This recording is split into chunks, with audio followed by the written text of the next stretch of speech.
Nigeria has become a fertile ground target for Ponzi schemes, with millions of unsuspecting investors losing life savings in a circle of financial deception and unfulfilled promises. From digital platforms to agriculture-based investments, these fraudulent schemes continue to thrive on the hopes of a quick return on investment, particularly in a country battling with economic challenges. In 2016, the infamous Mavrodi Mundial Moneybox MMM, a Russian company, burst into the financial scene with the promise of a 30% monthly return. Modeled after a global Ponzi structure, it attracted over 3 million Nigerians who provided help with the hope of getting help in return. ATN recalls that the scheme crashed in December of 2016, freezing accounts and leading to losses estimated at over 18 billion naira. Shortly after MMM's crash, Ultimate Cycler took root in Nigeria, promising a 400% return on investment. The platform lured millions to pay 12,500 in a chain-style operation. The website shut down abruptly, leaving users stranded without recourse. Most recently, Cbex crypto bridge exchange collapsed in April 2025. Cbex presented itself as a cutting-edge crypto trading platform utilizing artificial intelligence to generate high returns. It drew in investors with the promise of doubling capital within a short period. Users soon found themselves unable to withdraw funds, while the platform's web domains mysteriously vanished. Many victims are currently lamenting losses ranging from 500,000 naira to over 2 million naira per person. The recurring emergence and collapse of Ponzi schemes in Nigeria can be attributed to a mix of factors, including economic hardship, low financial literacy, as well as a selective allure of high returns. Now, you know, so many Ponzi schemes have come from MMM to, you know, they had the other one for Macarios. They had another one. I can't really pick out the name now. MBA Forex. Many people have run losses. Oftentimes for me, people that I even know personally. What are your thoughts? What are your thoughts on this report, Mr. Kolawole? This is such a sad thing for those that have lost money. I was checking out the report and I saw. I mean, yesterday was a lot on social media regarding this. And I had to look deep into it again. Like you said, I've seen people into Ponzi. But I want people to know this for a fact, that any platform that is promising you 100% returns or 50% returns in weeks or in a month is a fraud. There is no math to prove that you won't get scammed from things. But the thing about, people know these things. So why do you think, if people know these things, why do people still invest in these things? Why do you think they do that? Like, what did you say? I said, why do you think they do that? Why do people still invest in these things? Yeah, I'm not sure maybe it's because desperation, I guess, just lowers their or their just ends up increases their ignorance. Desperation is such a sad thing, right? The little you have, you feel you can double it, quickly. You understand that kind of mentality. Right. And the sad thing or the tricky thing about Ponzi scheme is the first period of it. It seems like it's good because it works, right? The first period, it's still fresh. People are getting returns. They are getting their cash back. They are getting their returns. And it seems like things are going fine. But this thing is a cycle.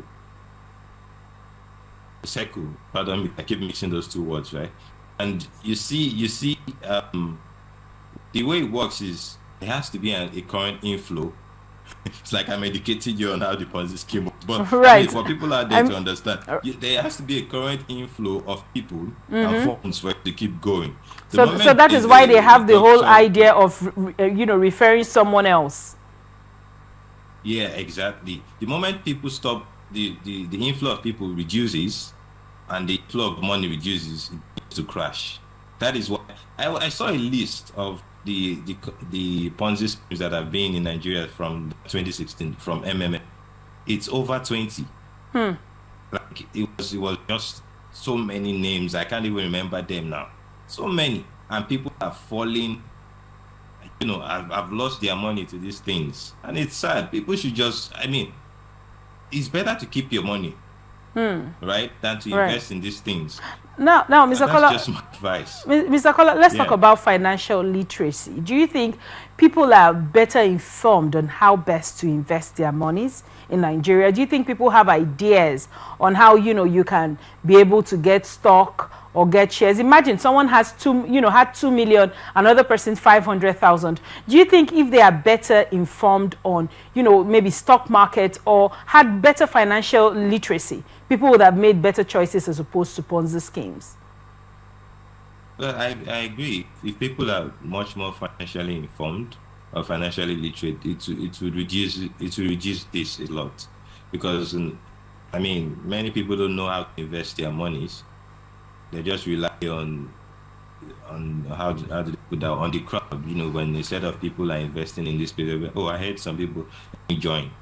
They have no way of weighing the investments, because whether we like it or not, every investment has a clause, as its pros and cons. All right. But now the much more secured and safe ones that people are supposed to invest in, they are more worried that they are not going to get enough, return of investment. And sadly, they end up being in these situations. But yes, if I don't know if there are ways to educate people more about how to invest, that would really help a lot. Now, you have talked about if there were ways to inform people. Banks usually have shares. The government usually has shares. There was a time, I think this shares was open at some point. I think it was for MTN, if I'm not mistaken. Was it for MTN? Yeah, I think it was for MTN. But then, do you think that people trust this system, that they are going to get paid? Or do you think they ignore it? Because then it was very amplified. MTN was doing this thing where we were going to buy some shares from them and all whatnot. It was really, really trending.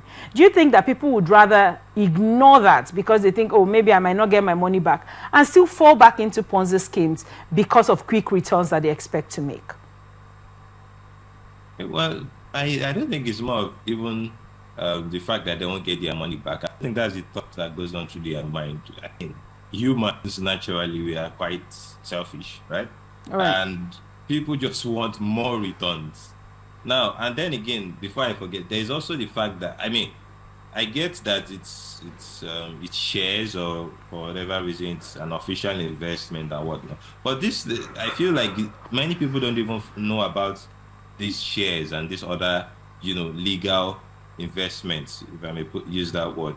When you see these Ponzi schemes now, the way they advertise their things, the way they it's literally right in your face. You cannot, if you see it, if you don't get a message or you don't get a newsletter from one, not newsletter, if you don't see it on your social media like Facebook, Instagram, Twitter, all at once in the same day, you will either see it on a message or something. So I feel like if these other legal investment opportunities are being advertised to people, because many people do not know. Even myself, most times it's when it's almost over, that I hear that the shares, something was going on here. And I'll be like, I had no idea. So sometimes I know that there are some platforms you can be on that you get these things, but even before those platforms, I think these opportunities and organizations should make these opportunities much more accessible and available for everybody to see, so that they don't fall. And people should be more interested in, like I said, anything quick gains. You are getting your money back in a week. That's the problem. Thank you so much for your insight on that report. This is where we wrap it up on this episode of Atlantic Society Watch. Thank you, Mr. Kolawole Adejire, for gracing the show and giving us good insights. Thank you for having me. Remember, we are open for sponsorship of the program, advert placement, news, events coverage, and commercials. You can watch us live on our website, www.atlanticnetwork.tv. On Facebook and YouTube, Atlantic Television Network, an Avo TV platform, Niger TV, Ifes Tech TV platform. Remember that you can connect with us on all our ATN socials by subscribing, like, and share. Facebook and YouTube, Atlantic Television Network, Instagram and TikTok, Atlantic TV Network 1. We're on Twitter, on Atlantic TV Net. Remember that peace and unity are the pathways to progress.